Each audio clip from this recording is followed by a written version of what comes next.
Kevin Swanson. Reed Carr. My full name is Alan John Hay. Greta Aiken. My name is Felipe Razo Arezio. My name is Julia, and my favorite thing about Voice of San Diego is that it's a very high-quality local source of news.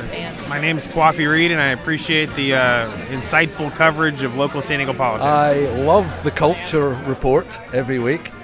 And I'm passionate about Balboa Park, so I really appreciate the reporting on Balboa Park and what's taking place. I don't listen to the podcast. I heard it live, but I don't podcast. My favorite part is the podcast. Oh, really? What do you like most about the podcast? I like the relationship between the hosts, or among the hosts. I think they have a really good banter and obviously work well together and have interesting conversations. Thanks for joining us on the Voice of San Diego podcast in partnership with News Radio 600 Kogo. I'm Scott Lewis, editor-in-chief at Voice. This week we have a special live show for you. We recorded at Whistle Stop Bar in South Park. We had Hasan Ikhrata from SANDAG and Nicole Capretz of the Climate Action Campaign. Andy and Sara, of course, were there. And best of all, we had you, many of our listeners. We're going to get in on some of the best news of the week, and including Andy's huge story this week, the investigative piece about Kevin Beiser. And we had a few audience games and a chance to ask Hasan and Nicole a lot of questions about the future of the region and their priorities. Here's the show. Enjoy.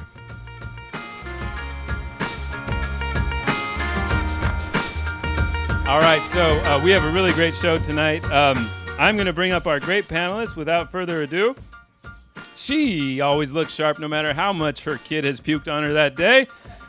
She's the baddest headline writer in town. Do not at her unless you really have your shit together. She's the Voice of San Diego's managing editor. She's Sara Libby.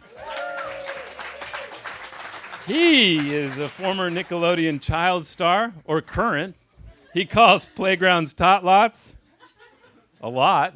He's Voice of San Diego's assistant editor and senior investigative reporter, Andrew Keatts.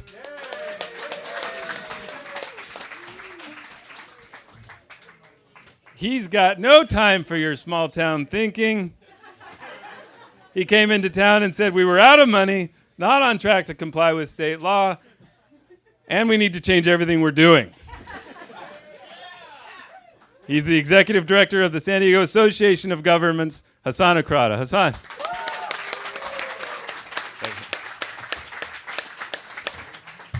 Yes, the association, or the San Diego Association of Governments executive director is at a Voice of San Diego event. That is happening.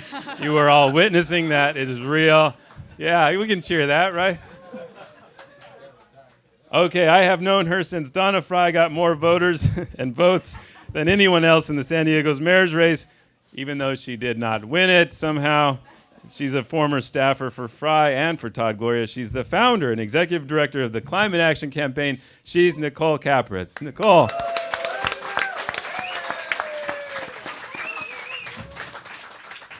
All right, we have a lot to talk about today and a lot of news to go over. But I would be remiss not to talk about the big story we had to put out yesterday. And Andrew Keatts was on that.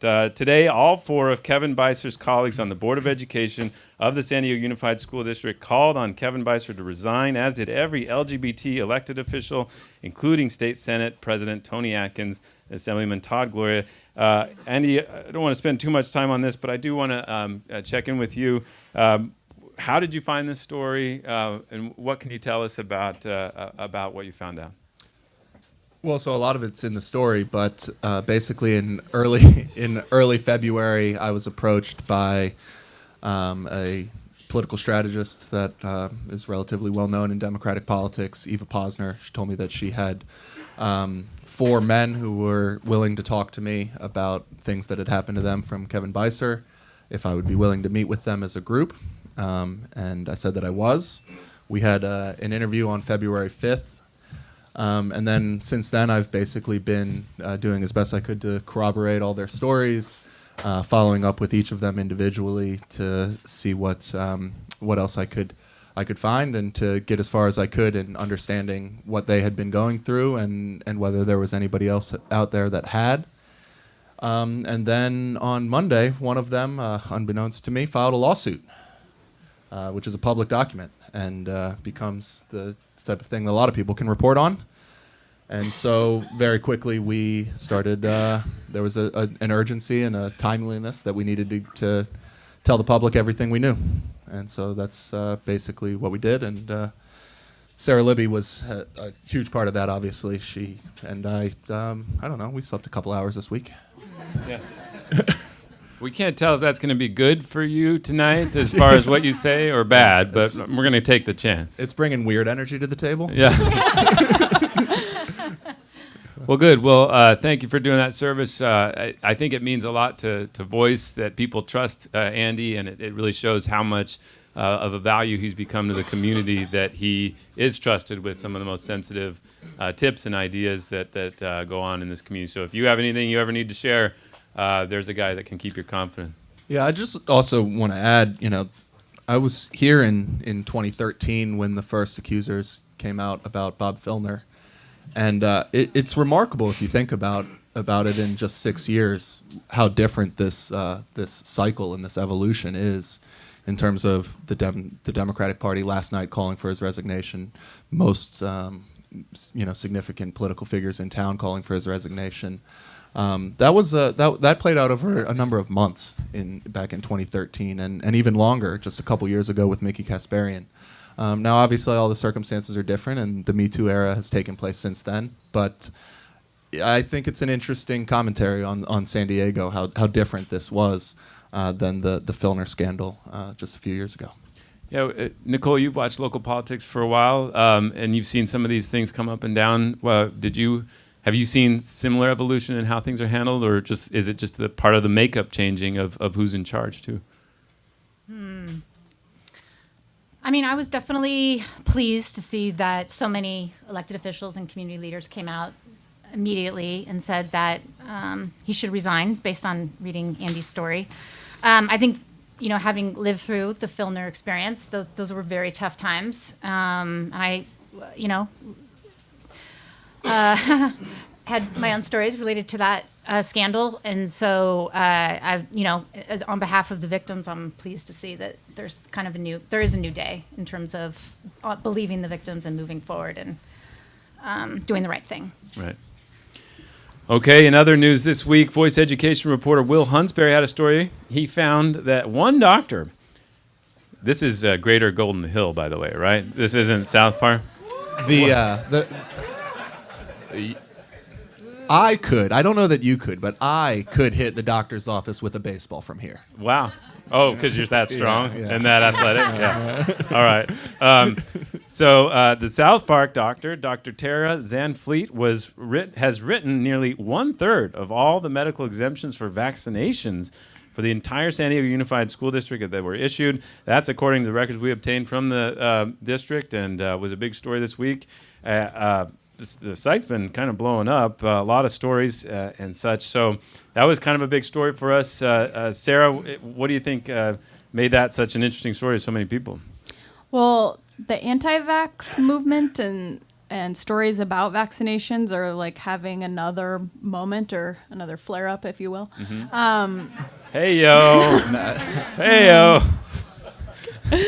So, I mean, just this week, Todd Gloria's bill to address kind of the problems that San Diego faced with the hepatitis A crisis had a hearing this week, and that bill has faced some pushback from vaccine opponents who think that it will mandate or compel vaccinations in a public health crisis. Will's story did a good job of pointing out how these medical exemptions for vaccines have really surged over the last 3 years because of a law that kind of did away with personal belief exemptions. And so it's just kind of ballooned in another direction. And they're trying to clamp down on that in the legislature this year too. So I think this story might give some lawmakers a push on that front to try and rein in how these medical exemptions are doled out. Fascinating. Okay, in another bit of news, the San Diego City Council got national attention for its decision to ease the requirements on builders to provide parking if they're building homes around transit stations. A little mixed reaction. The builders could still provide car storage, of course, if they wanted to, but they don't have to that same extent. Barbara Bree had voted for it as a city council member, then changed her mind in the middle. She called the approach a meat axe approach. Love a good meat axe. Yeah, meat axe. A lot of us were searching for images of meat axes. They're not pretty. They're not pretty. I want to play a clip, though, of another city councilwoman. This is Jen Campbell. She was at the meeting, and then I would have both of you, our esteemed panelists, react, our esteemed guests. Let's hear that clip.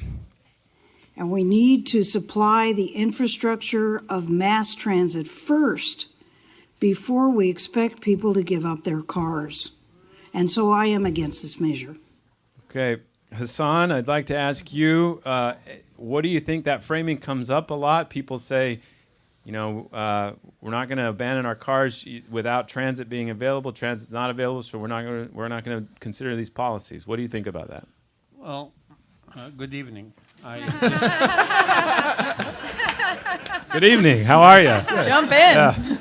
It's an easy crowd, huh? You just, good evening. Get a laugh at. I love San Diego. I didn't know that you could do podcast like this.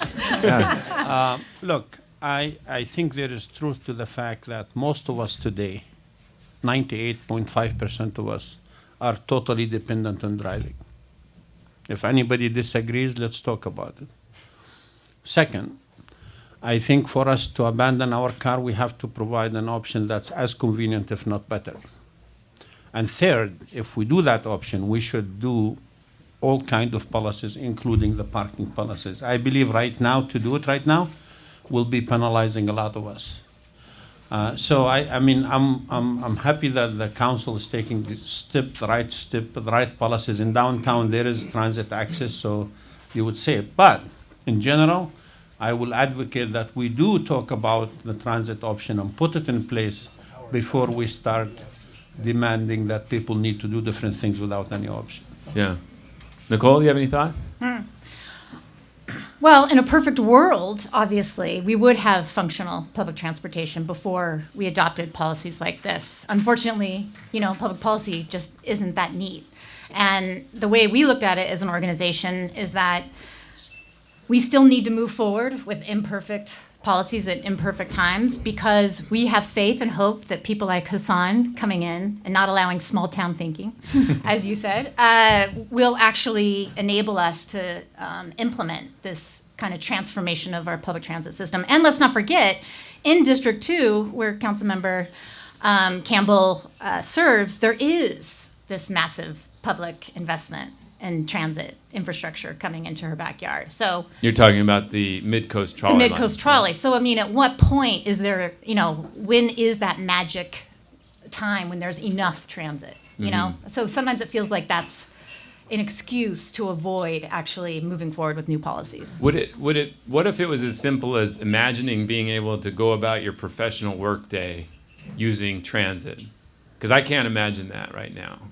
Right, based on where you live? Yeah, right. Based on anything. I mean, even if... Well, if you live downtown, I think to Hasan's point. Yeah, but if I had to go to a meeting in like Torrey Mesa and then another meeting in Kearny Mesa, I don't know that I'd be able to pull it off, right? True. So we definitely have a long ways to go. I think we're all in agreement there. But the question is, do you just do nothing until that perfect infrastructure, comes into place, or do we set in place some plans and policies that, so we're ready when the time comes? Well, you absolutely don't do nothing. I agree. We have to do something. And I hear this a lot. Sometimes people sarcastically will say, are you going to do this in San Diego? This is San Diego. We're not used to. I will tell you this. It will be difficult, like Scott mentioned, to get anywhere here without your car if you're not going from one fixed origin to one fixed destination.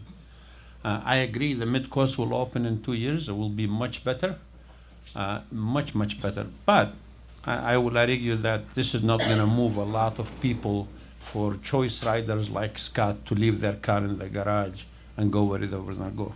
I believe we're going to put forth, SANDAG, that is, the team in SANDAG will put forth a vision that will allow these policies to move forward. Now, from the get-go, people says, oh my God, this is going to be expensive. How much is it going to cost? And I say, well, I don't know how much it's going to cost, but it's going to be very expensive. Who's going to pay for it? We don't print money, but somebody's going to have to pay for it. So our challenge Yeah. is, I agree with Nicole that we need to start somewhere, but we need to do it fast and do it once and do it right. And not 5 or 10 years from now, the next leader of SANDAG and the next mayor of San Diego is going to say, what we do about this congestion? Let's do it now and do it right. And I do believe we shouldn't put putting the horse before the cart. Let us do what we need to do and then start working on our policies. All right, Hasan, let's take a second with you. Who are you? My wife's trying to figure that out for 27 years. Okay, so I'll tell you a very short story about me. Born in 1960, so you know how old I am. In 1960, in the middle of nowhere, in a farm in Jordan, in the Middle East. At 16, left Jordan to the former Soviet Union to do my bachelor's and master's. And in 84, traveled from there directly to Los Angeles and going to UCLA and USC, working for the Air Quality Management District, Metro, which is the SANDAG for LA County, and then SCAG, 10 years as executive director. And I'm here now. So you studied central planning in the Soviet Union? No, actually, I wish. You know, there is another radio show to actually in Los Angeles. Maybe you watch it. John and Ken. They called me Communist Kingpin because I studied in Moscow. I was actually studying engineering, industrial civil engineering. Okay. So. Fair enough. Yeah. I was just trying to have fun. All right. Well, welcoming Hasan up here, we have our first game. I was hoping that we could get a volunteer from the crowd. Is there anybody who would like to participate with our team? Oh, wow. Not just hey, I don't know if this is fair. Brought in a ringer. I don't know what the game is, but I'm game. All right, tell us who you are, sir. My name is Stephen Russell. Yes. You are known here. Tell us what you do. Executive Director of the San Diego Housing Federation. We're Yes. advocates for affordable housing. And what does the Federation do? We advocate for the increased supply of affordable housing for folks who are most in need, low-wage working families, seniors, veterans, the disabled, transition-aged youth, and the recently homeless. You've done that before. Yeah. You've done that before. What part of town do you live in? I live in the border of North Park and Hillcrest. Okay. Any North Park, Hillcrest border residents here? There's probably a few, yeah. All right. You are going to play a game called Elon or Hasan. Oh my God. Are you ready? I'm ready. Okay. I'm on KPBS on what? Wait, don't tell me. Yeah, this is a much better version. Yeah. Very professional and well put together. Okay. All right, number 1. I say something and then it usually happens. Maybe not on schedule, but it usually happens. Elon or Hasan? I'm going to go with Elon. Elon Musk it is, yeah. Okay, number 2. This is after proposing that every car include a black box to track mileage that could facilitate a new type of tax for that mileage. He said, quote, this really is a must for our nation. It is not a matter of something we might choose to do. This is a must. I'm looking at the man. I think it's Hasan. It's Hasan, correct, yeah. It's the wisdom of the Near East right here in that. Number 3, short of figuring out real teleportation. Oh. Elon. I don't know. Just go ahead. Come on. Which would, of course, be awesome. Someone please do this. The only option for super fast travel is to build a tube over or under the ground that contains a special environment. Elon or Hasan? Well, and I can't hear Hasan saying awesome. It's Elon. Did you do it for us? Say awesome. Awesome. There you go. All right, number 4. I drove 35 miles today, so let us say we have a Hyperloop system that goes that 35 miles. I could get here in 10 minutes very conveniently. If I drive, it takes me about 25, 30 minutes, but if I take the bus, it takes me an hour. Elon or Hasan? Hasan. Hasan it was. Wow, 100%. Ah. It's not fair. We got this wonkiest guy in San Diego. All right, number 5. I got a couple more. Are you ready? Okay. We're watching the CEOs of Ford and GM and Uber saying that in the next 10 years they'll be selling transportation services, not vehicles. That means that they're relying on a model where they don't sell a car, they make a car available. Elon or Hasan? Both. That particular one was Hasan. So I think you're wrong. Half right, half right. All right, finally, let's just jump to this one here. I think gentrification is an issue that our society and our region needs to deal with. Elon or Hasan? Elon knows nothing about the word Probably doesn't know. gentrification. It's got to be Hasan. Stephen Russell, thank you for joining.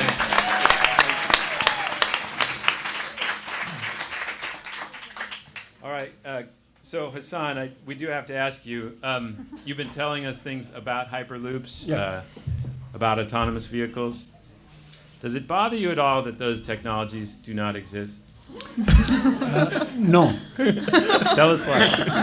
I'll tell you why. You name a great innovation in humanity that just came and became an innovation. Not single one.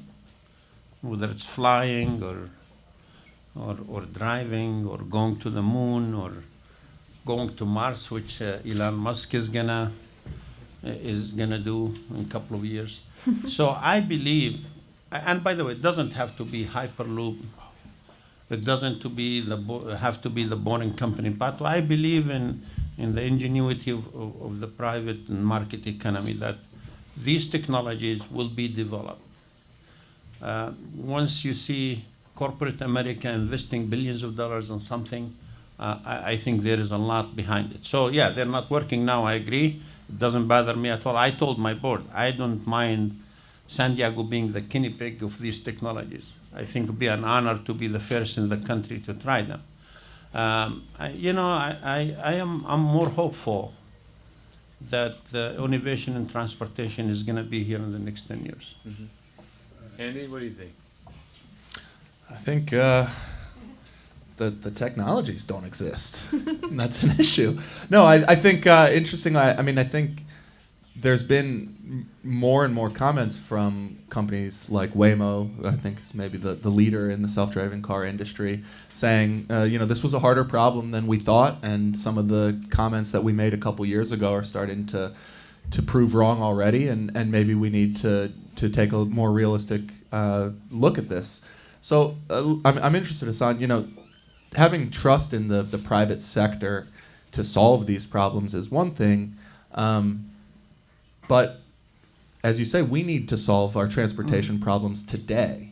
Right. Does it feel at all like, to use a term of yours, putting the cart before the horse to invest in these technologies that don't exist when we have good information about what happens when you invest in real transit? And that's great, Andy. Two things. One is, I'm actually, when we're looking at the system for the county of San Diego, I'm not banking on Hyperloop working in the next 5 or 10 years. I'm saying, even if the existing technologies, the magnetic levitation systems, the rails that go above, even those technologies exist today. So I'm not banking on driverless cars being here next 5 years. But I am telling you, for the next 5 to 10 years, we will be buying transportation services like we're buying utilities. And are we ready for that world? No. But I am certain that San Diego is no less than San Francisco or Los Angeles, and it should have a subway system, regardless of what technology it is. And by the way, people's gonna say that's too expensive. Let me quiz you here. LA is now building a subway from Mid-Wilshire to Santa Monica, the sea, about 20 miles. Tell me, what do you think the cost per mile is? Somebody want to volunteer? $1 billion. $1 billion. $1 billion a mile. Now, do you think LA is right by doing that? That's a lot of money. But if you think about these systems, they are for the next 500 years. They're the next 50 generations. So $1 billion is too much money, I would agree, and I don't think we should invest. But building this system is a must if you really want transportation system. And Andy, I'm not banking on Hyperloop coming and saying I'm going to build it, but there is technologies that could go underground. Nicole, you've studied a lot of entrepreneurs as you set out your vision and hopes for the region. What role do you see technology, sort of making it easier? I mean, I think this is a really hard one, and I honestly don't know where things are going to land. When I hear Hasan say within the next 10 years we're going to have autonomous vehicles, and we're not going to own cars, we're going to have transportation services. That is hard to believe. And I'm someone who obviously has mostly been involved in the clean energy technology side of entrepreneurship, and I have watched the evolution of clean energy technology, and it took more than 10 years, but more importantly, the technology was there, it just wasn't scaled. So it was like, when we saw solar and wind and geothermal, like they actually had the technology, they just couldn't quite get it out there and the way they needed to. So I felt like it was easier to grasp onto that as a viable technology looking out 10 years plus. So with transportation, it's hard to know where to land. But, so I sort of land in the middle where I'm in alignment with Andy and saying like, hey, can we at least prioritize existing technologies? And especially like looking at Europe or Japan, like seeing what they are doing with mass transportation. It seems like at the very least we can explore those existing technologies, which seem to be much more advanced than ours. But then taking that leap to the Hyperloop and autonomous vehicles, it's tough. Yeah. But I don't know. I'm not, So how many of the audiences here use Uber or Lyft before 1995? Before 1995, nobody, because they didn't exist. They're right now the mode. They're going to take over the taxi cab industry. Are they profitable? Say that again. Are they profitable? No, they're 40% subsidized. Yeah. And that's why their survival will depend whether they could be able to provide services being driverless. Period. But that was a software program. Well, let me ask you, Yeah. would you invest in a company that was not profitable and was relying on a life raft from a technology that doesn't exist? Wait, what's the subsidy? I don't understand. 40% of the investors of the company, Oh. actually, that's what they're losing in every dollar. They lose 40 cents Uber and Lyft today, on Really? average. Yeah. on They're average. burning money to put the taxi Yeah. cab industry out of business so that That's- they can then That's exactly raise right. prices. Now, your question about who would invest? The people who are investing right now and putting billions of dollars. Yeah, Wall I Street asked if you would invest. Yeah, I would invest, and I will bank on them having a model of driverless cars. I don't know whether I agree that maybe it's not the 5 years, but I would guarantee you that they will not be in business unless they have the driverless car model. Otherwise, they will continue to lose money. One of your board members, Hasan, is Jim Desmond. He'll be on the show in a couple weeks, Right. and I think he represents the constituency, which isn't small in San Diego County, that says, "I just want to drive, and I want it to be as good as possible." Every meeting I have with Mr. Supervisor Desmond, I hear that. Every time I talk about transportation, he talks about, what about my 78? And my answer doesn't change. The model of building highways is not sustainable, period. End of discussion. And I don't care whether it's the Hyperloop or the existing technologies, we need to provide a state-of-the-art transit system that's, if not better, as good as the car. So, if Supervisor Desmond, he's right. Most of the people drive right now, and transit doesn't work right now. But does that mean that we need just to abandon and live in congestion? Irene and I were coming from the LA area today. We got to La Jolla about 3:05. And to get to downtown, which is less than 20 miles, it was an hour and 15 minutes. If that's what people want, fine. We're not going to build more highways. We're not going to build it. So Supervisor Desmond is a great person. I hope he gets it, that we're not going to build our way out of this. We need to build a different system that's as good. Let me come to Supervisor Desmond's defense a little bit. He has told me that he moved to Oceanside recently, and he takes the coaster downtown whenever he has SANDAG meetings. That's right. All right. I want to ask if we have any more volunteers from the audience. Do you see how he made a plug? You can use it for your own selfish reasons.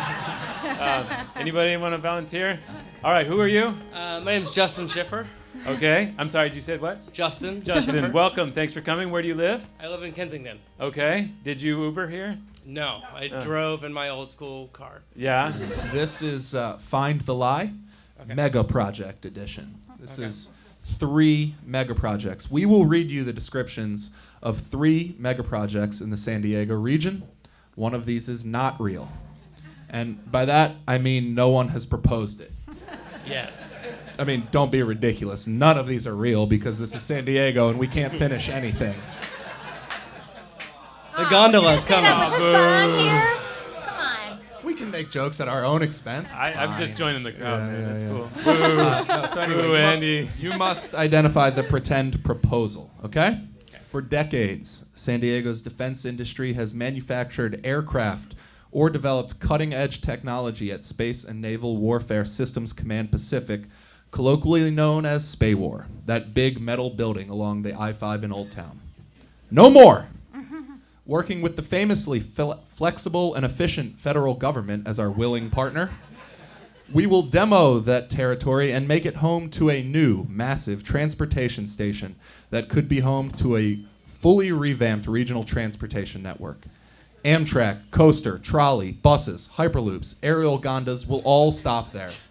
And best of all, it can be connected to the nearby airport terminals with a tunnel under the runway to finally bring transit to the airport. But since major transportation projects are famously a breeze, let's not stop there. We can pay for the whole thing by partnering with private industry to build a new employment center on top of the regional transportation hub. Plus, we need housing. And what better place than a former defense industry manufacturing facility? There's no way that soil could possibly be home to any complicating factors. That is the first proposal. All right, number 2. All right. Alas, Father Time has come for Horton Plaza, as it will for all of us relatively shortly, from a universal perspective. Thank you, Andy. Did you write that? I did. Okay. Think about it. It's true. Yes. None of us gets out of here alive. I just want to point out we've got really important people just reading whatever we put in front of them. Exactly. You're all going to die. Yeah. Thank you. You're welcome.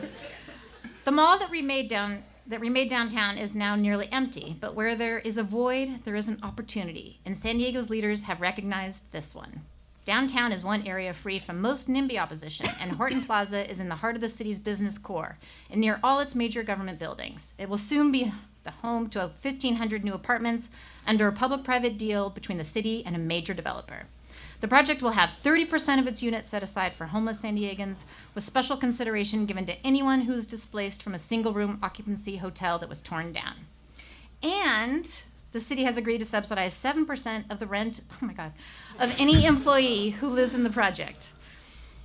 Given the proximity of Horton Plaza to City Hall, it would bring those employees' VMT down to 0, leading the way as part of the city's landmark climate action plan. All right, Sarah? If there's one thing we know has never been controversial in San Diego, it is waterfront development. So the Port of San Diego had little to worry about when it decided to tear down the low-slung, fishing-themed Seaport Village, beloved by conventioners who can't quite figure out where they're supposed to go downtown, in favor of a new mega project that will become a global landmark. Starchitect firm, the Bjarkle Ingalls Group, sorry if I botched that, or Big Natch, has been brought in to design a visually arresting $1.6 billion project that would be home to 2,000 hotel rooms, 30 acres of open space, an aquarium, and a new processing center to the fishing industry that has long called the area home.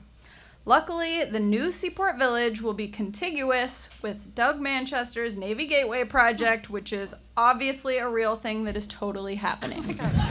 Andy wrote all of these, right? Okay. All right, so is it? Oh, go ahead. All right, so which is the lie? Is it the SPAWAR redevelopment? Is it the redevelopment of Horton Plaza? Or is it the redevelopment of Seaport Village? Well, all those things are true with the headline of like SPAWAR, Naval. Yeah. So yours contain the most lies, I thought. Yeah. Horton Plaza is not real. Absolutely everything I said is accurate.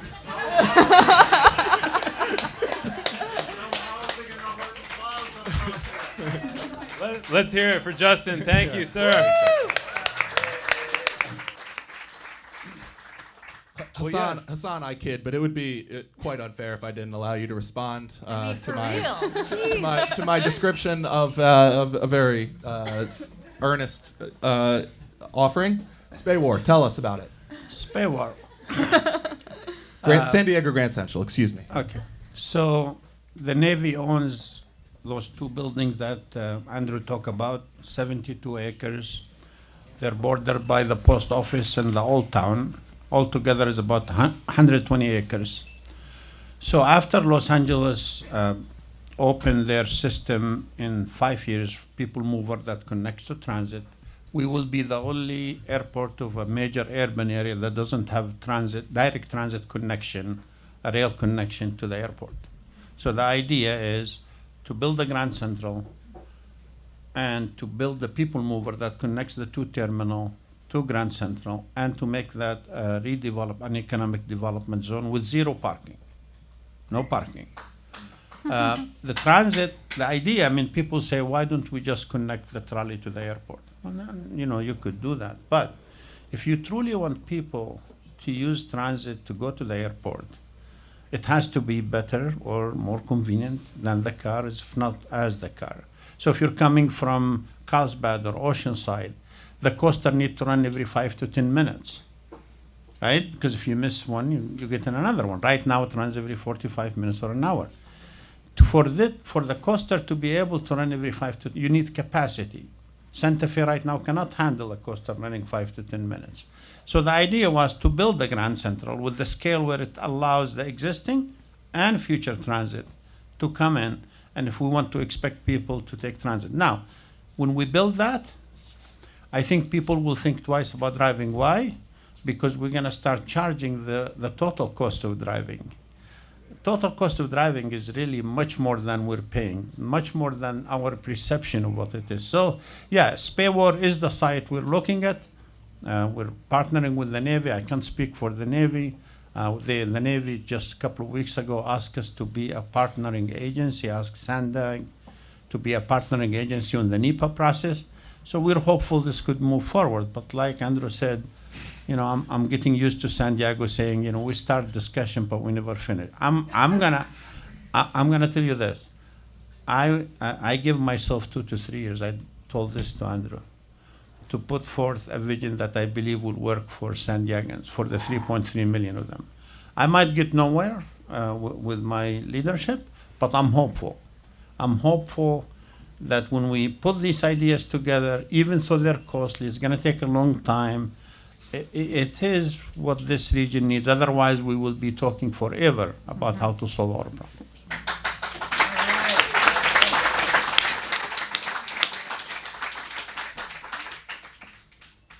Nicole, there is some on the transit supportive side who thinks maybe this is a bit too much of a distraction for a very small number of people, that we could beef up the shuttles that go from Middletown. We could use that money for other transit.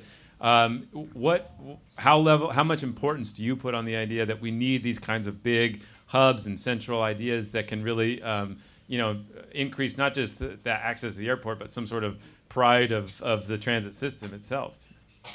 Yeah, well, the way Hasan describes it, it's more than just a hub or a pride of the system, but it's the only way to add capacity. Like, there has to be a location for all these trains, right, Hasan? Yes. So, I guess I'll just say overall, I've made the decision to take a leap of faith and trust Hasan. And I'm inspired and motivated by his refreshing approach to a somewhat intractable problem, because, for the 20 plus years I've lived in San Diego, there has been no vision around transportation. We have just tinkered at the margins and discussed really just like, how can we make cars go from point A to point B faster? And so I for once, I feel like Hasan is giving many of us hope. And to his point, I don't really know what the vision ultimately, if it's viable or if it's going to materialize. But isn't it nice to at least be able to have someone come in and offer something that could change our whole region?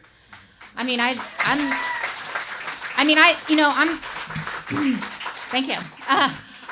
I mean, thank you in the sense that, like, I hope there are some people in this room who are willing to go on this journey with SANDAG. Let me because tell you, if there are not people in this room that are ready to go on this journey, that's true. then But I we're mean, I'm sitting doomed. next to you, Andy, so the cynicism is the cloud cover. So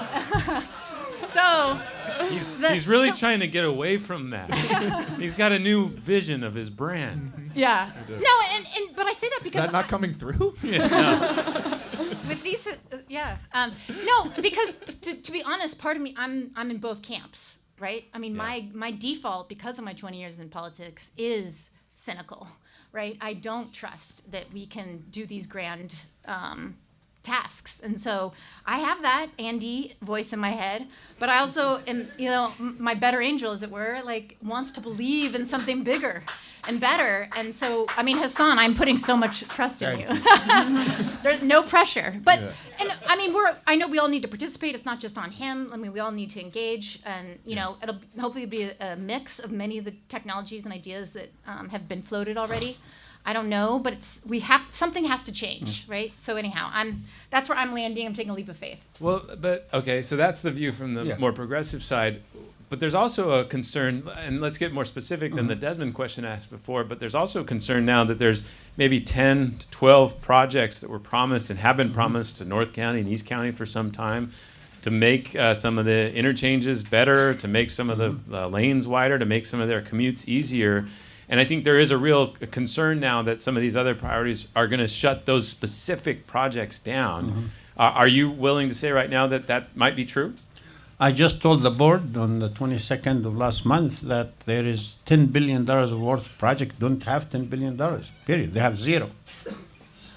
So these projects, unless something magical happens, don't have money. But more importantly, and Nicole, I'm not going to disappoint you. I frankly, look, you're all do you know what the purple line is? Yes. Okay. So I looked at SANDAG plan, and there's this purple line in the middle of the 805. Now, how many people live on the 805 here? How many people work on the freeway themselves? On the freeway? I don't live on. How many? Yeah. Why do you think they put it in the freeway? Cheap and easy. Because the right of way is there, it's easy, let's just do it. Let's put. That's baloney. If you want to build transit, build it where people live and work. So you're going to see in our new vision a proposed 20-mile tunnel where it should be. Now, I will argue that even with today's technology, I'm not going Hyperloop. It's not going to cost much more than doing the 805 option, which was estimated to cost $7 billion. Why I say this is I think before we start talking about the 10 project and the interchanges, so we, for a very short time period, make it better for people driving, for a short time, because then a few years from now it wouldn't make a difference, we should talk about another option for people to get around in San Diego County. And that option, forget the future technologies, with the technologies we have today, that option is real.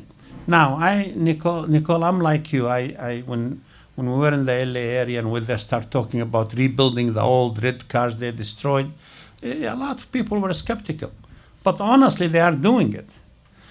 They're not there yet to say they have a real option for all of Los Angelinos.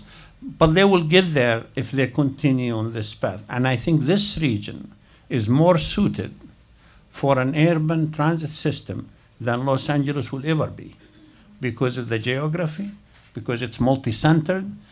And we're going to do our best with my team at SANDAG to put some ideas on the table. And I believe facts will win at the end of the day. I think we need our leaders to look closely at it. They need to accept that's not going to be done while they're in office maybe and go with that. It's going to be costly, it's going to be expensive, it's going to be difficult, but it's doable. So the 10 projects that Supervisor Desmond said they're not going to be done, they will not be done because they don't have money. But even if we had the money, I would not recommend to the board they move with these before they move with the purple line and other programs that are there. And I might get into trouble, but I'll tell you this. The worst thing is not being fired. I'm at the stage of my career, I'm fired, that's totally okay. I'm You're here. serious. I'm Me serious. too. I'm serious. I'm serious. As a matter of fact, I know some of my board members would love to fire me tomorrow. That's okay. Well, let me just stop you for a Wait, second. which ones? I'm not.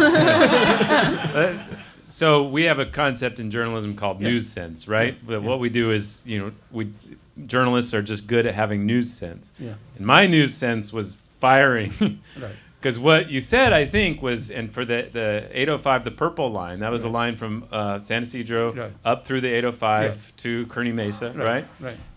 And that was long been in the books. Right. It would have been funded with the tax increase in 2016. Mhm. You're saying you're going to scrap that, or you would like to? No, I'd like to, but build it not on the 805. Build it where people live and work. And including perhaps a tunnel. Possibly a tunnel, Where above would that ground, be? whatever, as long as it meets frequent, fast, convenient, so you could get from one place to another as convenient as the car. And then you're also saying that those projects, those highway projects that we talked about, promised before, that we should probably write those off.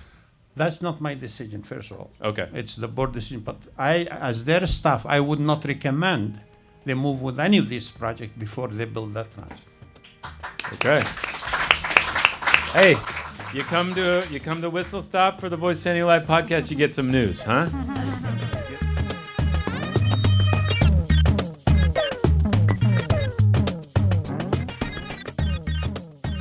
Okay, this game is going to be called Real Thing We're Doing in the City of San Diego. Cool. Which of these things is a real commitment the City of San Diego has promised it will achieve by 2035?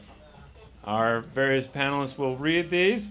And all right, who has number one? You've got number one, Hasan. Okay, your job is to find which one of these is not actually a commitment the City of San Diego has made. Sir.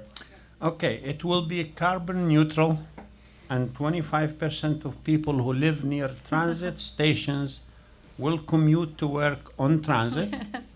7% will walk to work, and 18% will bike to work by 2035. Okay, that's You're just provoking me now. So I say yes or no? No, Wait till the end. just Wait wait till to the find end. out Oh, which okay. one is not real. Oh, okay. If you get this wrong, Gabby. All right, number I know, two. Nicole. All right. It will create a new energy company that will be able to provide power that is both cheaper and greener than what SDG&E provides. Oh Okay. my God, this is great. Your greatest hits, Nicole. I know. It will end chronic homelessness by producing 5,000 supportive housing units and 20,000 affordable housing units for low-income San Diegans, plus 120 crisis and psychiatric beds. Lastly, 90% of trash will be diverted from the landfill to be either reused, recycled, or stuffed in Andy's ridiculously messy desk. You weren't supposed to read that one. Gabby, which one's true? Is it the commuting and biking and transit? Is it the housing and solving chronic homelessness? Is it the trash diversion? Or is it the Starting our own power company. starting our own power company? Hope they're all true, but I think the trash maybe no. No, trash is real. Oh. Trash is real. That shit's I think real. Zero Andy's waste. desk threw it off. Yeah, exactly. Help her out, audience. Help her out. Which one's not real? I was Yeah, going to there say is the no- housing. That kind of has been forgotten. Is Yeah, that the there is one? no plan for housing and homelessness. Basically. Okay. Yes. Wow, that was kind of a they have a downer. housing Sorry. plan. I mean, there are plans, it's just not like that one. Right. Gabby, thank you so much. Everybody, here you go. Gabby.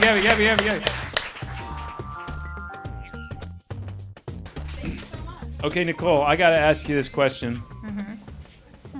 So I was on the freeway the other day, and I was going pretty good, but the other side wasn't going so good. It was like 5-6 lanes of just solid blockage.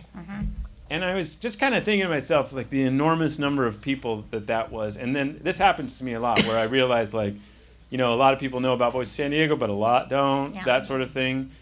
And I looked at all these people, and I said, how many of those people could possibly know, even be close to knowing, all of the vast transformation that both of you guys are talking about making to San Diego? And to their lives in particular, that they will bike or walk or take transit, that they will buy their power from a new city partnership corporation, that they will, that their trash will be diverted, that all these vast transformations and that all these ways you're planning on changing infrastructure. How many of them are really aware, and what does that mean about how viable these promises and commitments are? Well, first of all, I hope everybody in this room knows that. They do now, because it's a very educational program. The city's groundbreaking climate action plan. Obviously, there's probably never enough outreach and education we could do about these massive public policy initiatives.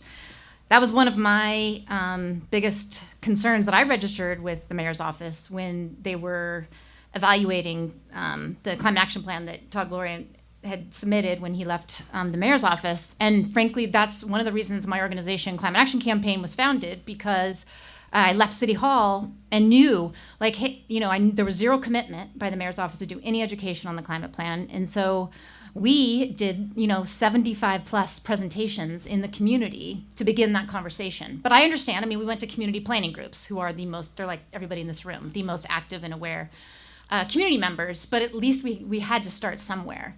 So I wish, I think the mayor is getting a little bit better about using his bully pulpit. He has an extraordinary platform to talk about every, major issue happening in San Diego. I think he's finally starting to embrace the climate plan. So I'm hearing, he does talk about community choice at almost every event, and I relish when he goes to the Chamber of Commerce. And with Sempra and SDG&E in the front row, he talks about community choice energy. Those are beautiful moments. But because that takes some guts, I'll give him credit for that. But to your point, I think we have not even scratched the surface of the kind of outreach we need to do. All right, I do have one last question for you, Hasan. All these things that you talked about, they will, as you mentioned, we don't have the money. It's not like we're trying to divide up the pie differently. But we do, so to make that pie bigger, there would have to be tax increases. Right. How do you go about even starting that educational and conversation that is successful? Because as we've seen, it can get 56, it can get 60%, but it's not 2/3. Yeah. So first of all, there is actually a board member in the audience here. So nice meeting all of you. I hate to break it to you. There's a lot that listen to the show, but yes. Who's the board member? Bill Sandke. Where are you, Bill? Oh. Hey. You do great, by the way. Thank you. So let me just say this. I don't believe that we should go to San Diegans and say, well, give me money. And the next question they ask you, what for? And you're going to say, well, I'm working on something. I believe in working on something, putting it on the table, making sure it's tangible to the people you're going to ask for money. That's why I don't think SANDAG is ready to go for a sales tax measure anytime soon, simply because we need to do the work first. We need to design, to outline the system, how the system is going to change lives. And by the way, I told this to Andy, I am under no illusion that all of us are going to leave their car in the garages. But if we go from 1.5% of the trips today in transit to 10%, we have created a 50-year capacity on the system. And that's not really hard to achieve. I believe to go to a double digit in transit mode split and double digit in walking is possible. But we have to do a much better job at SANDAG and at MTS together, a much better job of putting forth a tangible story to tell. And then, if that story is tangible enough, we need to figure out what's the best way to finance it. Obviously, the people's going to end up paying for it one way or another, but is sales tax the best way to go? Mm-hmm. Is maybe another user form taxes is a better way to go? We didn't know that yet, and we wouldn't know before we know what's the vision, how much it's going to cost, and how best to finance it.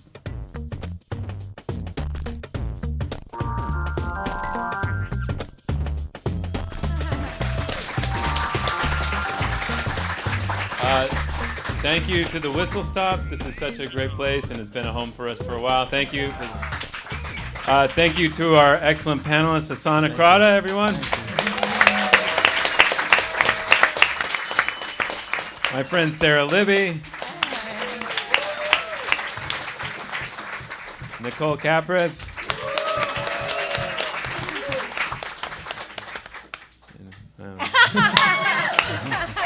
Andrew Keatts. All right. I do want to let you know next week, Andy and I will be at the Bay City Brewing. Wow. After the opening day of the Padres season, so we will be there with the Kept Faith podcast, and we wanted to welcome all of you to come. We just are very excited about opening day this year for various reasons. Please raise your hand if you're a member of Voice of San Diego. Thank you so much. You're the reason we're able to do some of the investigative and explanatory work that has been so important for the region and that we've all liked. And thank you for coming out, and we'll be around, and we'd love to talk more in depth about this stuff. Thanks, everyone. Oh, sure.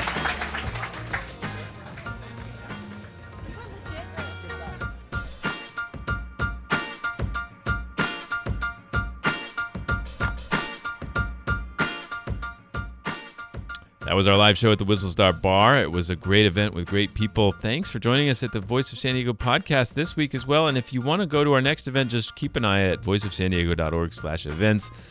We have a lot of great things coming up in the next year, including PolitiFest in the fall. And I just wanted to say thank you to all of the great staff at Voice of San Diego who helped put on this show. Anna Gomez, our business manager, Megan Wood, our engagement editor, Nate John, our digital manager, who helps produce and edit this show, and of course, Adriana Heldes, who makes things look good and helps us put on all of the multimedia efforts we do here, and many other things at Voice of San Diego. And thanks to all the reporters who came to the show and talked to the people. And that's journalism too, you know, a conversation is journalism sometimes.